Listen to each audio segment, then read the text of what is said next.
عیس بن یارف بن مہلائل بن قینان بن انوش بن شیس بن آدم علیہم السلام۔ قرآن کریم میں آپ کا ذکر سورہ انبیاء پارہ نمبر 17 اور پارہ 16 سورہ مریم میں موجود ہے۔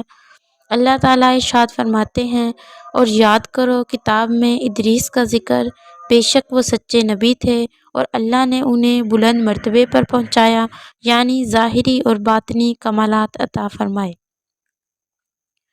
حضرت ادریس علیہ السلام جب بالغ ہوئے تو اللہ تعالیٰ نے انہیں نبوت عطا کی۔ نبوت ملنے پر آپ نے شہر بابل کے بھٹکے ہوئے لوگوں کو تبلیغ شروع کی۔ شریر لوگوں نے آپ کی بات نہ مانی، البتہ ایک مختصر سی جماعت ضرور ایمان لے آئی۔ وہاں سے آپ نے ہجرت کا ارادہ فرمایا۔ ان کے پیروکار بابل میں رہتے تھے۔ بابل کے ساتھ ہی دریائے دجلہ اور فرات بہتے تھے۔ ان کی وجہ سے یہ تمام علاقہ سرسبز اور شاداب تھا اور ان لوگوں کا یہاں سے جانے کو جی نہیں چاہتا تھا۔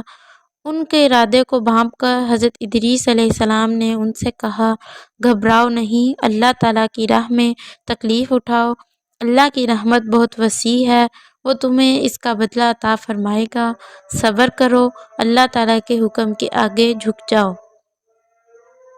آپ کے ان الفاظ کو سن کر وہ آپ کے ساتھ جانے کو تیار ہو گئے۔ اس طرح آپ کے ان الفاظ کو سن کر وہ آپ کے ساتھ جانے کو تیار ہو گئے۔ اس طرح آپ ان کے ساتھ مصر روانہ ہوئے۔ جب مسلمانوں نے دریائے نیل کی شادابی دیکھی تو وہ بہت خوش ہوئے۔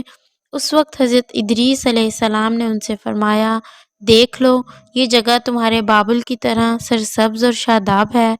دریائے نیل کے کنارے کوئی بہترین سی جگہ پسند کر لو اور وہیں ٹھہر جاؤ۔ اس طرح یہ حضرات وہاں ٹھہر گئے اور حضرت ادریس علیہ السلام نے یہاں بھی اپنا کام شروع کر دیا، دین کی تبلیغ شروع کر دی۔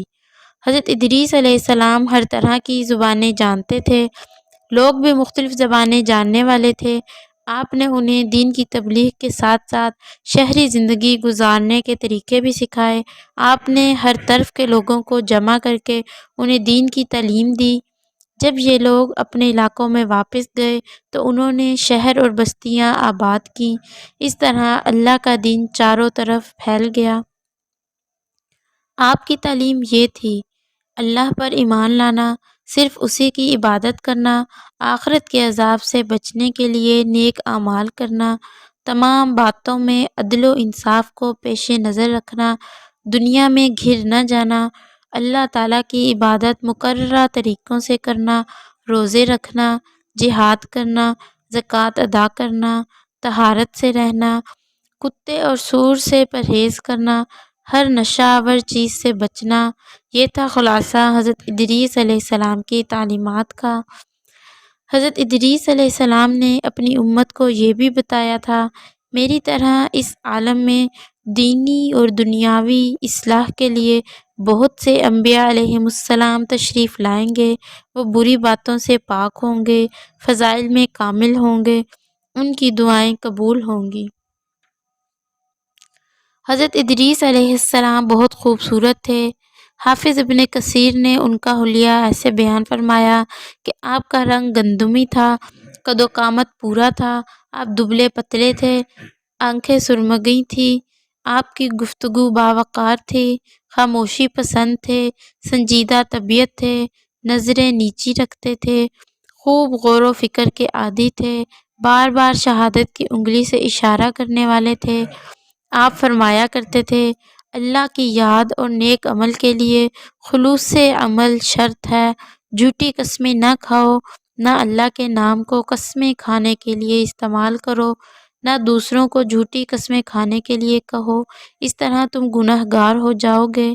شریعت کے پابند بادشاہوں کی اطاعت کرو، اپنے سے بڑوں کے سامنے باادب رہو، اللہ کے ذکر سے اپنی زبان تر رکھو، دوسروں کے عیش اور خوشی پر حسد نہ کرو۔ آپ نے اللہ کے بندوں کو حضرت نوح علیہ السلام کے زمانے میں آنے والے طوفان سے ڈرایا اور فرمایا، ایک آسمانی آفت آنے والی ہے۔ آپ کی عمر 42 سال تھی، حضرت نوح علیہ السلام کے پردادا تھے۔ اللہ تعالیٰ نے آپ کو بلند مرتبہ عطا فرمایا، آپ پر 30 صحیفے اترے، آپ کے ہاتھوں بہت سی سنتیں ایجاد ہوئی۔ معارف القرآن میں اور تفسیر مظہری میں لکھا ہے کہ حضرت نوح علیہ السلام سے 1000 پہلے حضرت ادریس علیہ السلام گزرے ہیں۔ قلم سے لکھنا اور کپڑا سینا آپ ہی نے ایجاد کیا۔ آپ سے پہلے جانوروں کی کھال کو بطور لباس استعمال کیا جاتا تھا۔ سب سے پہلے ناپ تول کا طریقہ بھی آپ نے ایجاد کیا۔ سب سے پہلے اسلحہ بھی آپ نے ایجاد کیا اور اس اسلحے سے بنو قابیل سے جہاد بھی کیا۔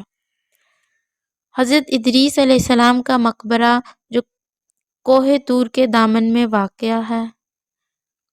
اللہ تعالیٰ سے دعا ہے کہ اللہ تعالیٰ ہم سب کو انبیاء علیہ السلام کی سنتوں پر عمل کرنے کی توفیق عطا فرمائے اور ان جلیل القدر ہستیوں کے طفیل ہمیں بھی اپنے دین کی خدمت اور تبلیغ کی توفیق عطا فرمائے۔